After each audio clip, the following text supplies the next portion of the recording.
আউযুবিল্লাহি মিনাশ শাইতানির রাজিম বিসমিল্লাহির রহমানির রহিম।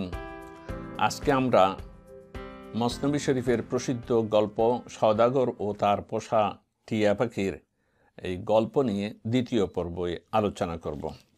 মাওলানা রুমি রাহমাতুল্লাহ আলাইহি বলছেন, সওদাগর তার হিন্দুস্তানে সফরে যাওয়ার সময় তার পরিবারের সদস্যদের সবার কাছ থেকে জানতে চায়, সেই সফর থেকে তোমাদের জন্য কি উপহার সওগাত নিয়ে আসবো, প্রত্যেকে বলো। সবাই এক একটা জিনিসের জন্য আবদার করলো, কিন্তু টিয়া পাখি, পোষা টিয়া পাখি বলল যে আমি কিছু চাই না, বরং ওখানে আপনি এক ঝাঁক তোতা পাখি পাবেন, তাদেরকে আমার সালাম জানাবেন আর তাদেরকে বলবেন আমার এই বন্দিত্ব, আমি খাঁচার মধ্যে বন্দি আছি, সে সালামটুকু জানিয়ে আমার কথা যাতে তারা স্মরণ করে, আমার জন্য দোয়া করে, সেই কথাটা তাদেরকে বলবেন।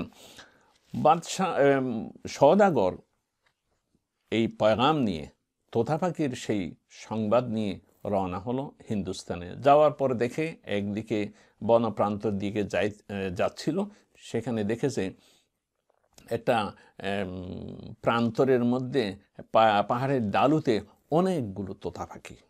তিনি সেখানে তার বাহন থামিয়ে দাঁড়িয়ে তোতা পাখিদের সম্বোধন করে বললেন যে, হে তোতারা, আসসালামু আলাইকুম। এই সালাম আমার নয়, আমার ঘরে, আমার খাঁচায় একটা পোষা তোতা পাখি আছে, সেই তোতাকে আমি খুব ভালোবাসি, সেও আমাকে ভালোবাসে। আমি যখন হিন্দুস্তান আসবো বলছি, সফরে আসতেছি ব্যবসার উদ্দেশ্যে, সে আমাকে বলল আমার জন্য আমার একটা আবদার রাখবেন, আমার স্বগোত্রীয় সেখানে তোতাদের পাবেন, তাদেরকে আমার সালাম জানাবেন। আমি সেই তোতার সালামটি তোমাদেরকে দিলাম। এই কথা শোনার সাথে সাথে তোতাদের মধ্যে একটা তোতা দপদপ দপদপ করে তার পাখা ঝাপটিয়ে দপ করে মাটিতে পড়ে গেল এবং দেখলো যে, সওদাগর দেখলো যে একটা তোতা সওদাগরের মুখের কথাটা শুনে, সালামের কথাটা শোনার সাথে সাথে একটা তোতা পাখি মরে গেল। হায় হায় হায়, সওদাগর তো চিন্তা করে, আহা, আমার মুখের কথার মধ্যে এমন কি বিষ ছিল, যেই বিষটা পান করে এই তোতা মরে গেল, কেন আমি এই কথাটা এখানে বললাম। আহা, মানুষের কথার যে কি আঘাত, কি শক্তি, কি ধ্বংসকারী শক্তি। মাওলানা রুমি রাহমাতুল্লাহ এখানে বলছেন যে হ্যাঁ, মানুষের যে মুখ এবং মুখের কথা, সেটা অত্যন্ত মারাত্মক হতে পারে, আবার অনেক ভালো হতে পারে। মারাত্মক সেটার তুলনা এরকম, ইনজাবান চুন সাঙ্গু আহম আহান বাশাস্ত ওয়ানচে বাজহাদ আজ জাবাস চুন আতাশাস্ত।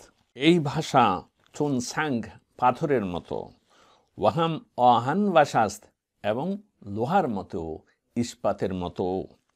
ওয়ানচে বেজহাদ, এই জবান যেটার তুলনা মওলানা রুমি রাহমাতুল্লাহ আলাইহি পাথর আর লোহার সাথে করেছেন, বলছে যে এই লোহা আর পাথরের ঘর্ষণে যেরকম আগ্নেয়স্ফুলিঙ্গ হয়, এই মুখ থেকেও যে ভাষা বের হয়, কথা বের হয়, সেটা আগুনের মতো। এই জবান পাথর সমতার চেয়েও শক্ত ইস্পাত, জবান থেকে যা নির্গত হয় যেন অগ্নির উৎপাত। মাওলানা রুমি রাহমাতুল্লাহ আলাইহি উপদেশ দিচ্ছেন, সাঙ্গো আহান রামাজান বার হাম্মা গাজাফ গাহ জেরো ইয়েনাকলো গা জেরো ইয়েলাফ। সাঙ্গো আহান রামাজান বার হাম গাজাফ গাহ জেরো ইয়েনাকলো গাহ জেরো ইয়েলাফ। সাং পাথর, ও আহান এবং লোহা, এই দুইটাকে মাজান মারনা, বাহাম গাজাফ, অনর্থক ঘর্ষণ দিও না পরস্পরে। গাহজে রোয়ে নাকলো গাহজে রোয়ে লাফ, কখনো অন্যের কথা নকল করতে গিয়ে, বর্ণনা করতে গিয়ে, অন্যের কথা বলতে গিয়ে, অথবা অনেক সময় গাল গল্পর ছলে এই মুখের ভাষাকে তুমি ব্যবহার করো না। পাথর ও লোহায় দিও না ঘর্ষণ, অনর্থক কথা বলে, কখনো নকল করতে গিয়ে, কখনো বা গাল গল্প ছলে এভাবে দিও না, এভাবে কথা বলো না। কারণ কি, এই যে কথা মৌলানা রুমি রহমতুল্লাহ আলাইহি নিজের কথাকে মুখকে সংযত রাখার জন্য উপদেশ দিচ্ছেন, যে এই মুখের কথাটা তুমি এমনি মনে করো না যে এটা মুখের কথা, কিন্তু এই মুখে দিয়ে গাল গল্প ছলে বা হাসি ঠাট্টা করে অন্যের কথা বর্ণনা করতে গিয়ে যা তুমি বলবে সেটা আগুনের মতো আগুন ধরিয়ে দিতে পারেন। মৌলানা কেন এই সতর্ক করছেন এই জন্য, জানকে তারি কিস্তোহার সো পাম্বাজার দারমিয়ানে পাম্বা চুনব সাদশেরার। কারণ এই যে জগৎ, এই জগৎ তুমি যদি চিন্তা করো দেখবে সব দিকে অন্ধকার, এবং এই অন্ধকারের মধ্যে এই তুলার বন চতুর্দিকে। তো তুলার বনে যেমন একটু আগুন ধরাই দিলে সব পুরে ছারখার হয়ে যাবে, এই জগতেও তোমার এই মুখের কথা আগুনের স্ফুলিঙ্গের মতো সে আগুন দিয়ে সমস্ত কিছু তছনছ করে দিতে পারে, জ্বালিয়ে পুড়িয়ে ছারখার করে দিতে পারে। কেননা ঘন অমানুষের চারিদিকে তুলার বন, তুলার বনে অগ্নিশিখা, ভেবে দেখো হবে কেমন। জাঙ্কে তরি কিস তুহারসু পাম্বেজার দারমিয়ানে পাম্বাচুনব সাদশেরার। মৌলানা রুমি রহমতুল্লাহ আলাইহি বলছেন, এই যে কথাবার্তার লেহাজ যারা করে না, নিজের কথাকে যারা সংযত করে না, তারা হলো জালিম। এবং এই জালিমরা এই কথার দিয়ে, মুখের কথা দিয়ে এই আগুন ধরাই দেয়। জালিমান কৌমি কে চশমান দুখতন জান সুখান হা আলমিরা সোখতন। জালিমান কৌমি কে চশমা দুখতন জান সুখান হা আলমিরা সোখতন। জালিম সে জাতি যারা চোখ লজ্জা ছেড়ে মুখের কথায় জ্বালে অগ্নি গোটা জগৎ জুড়ে।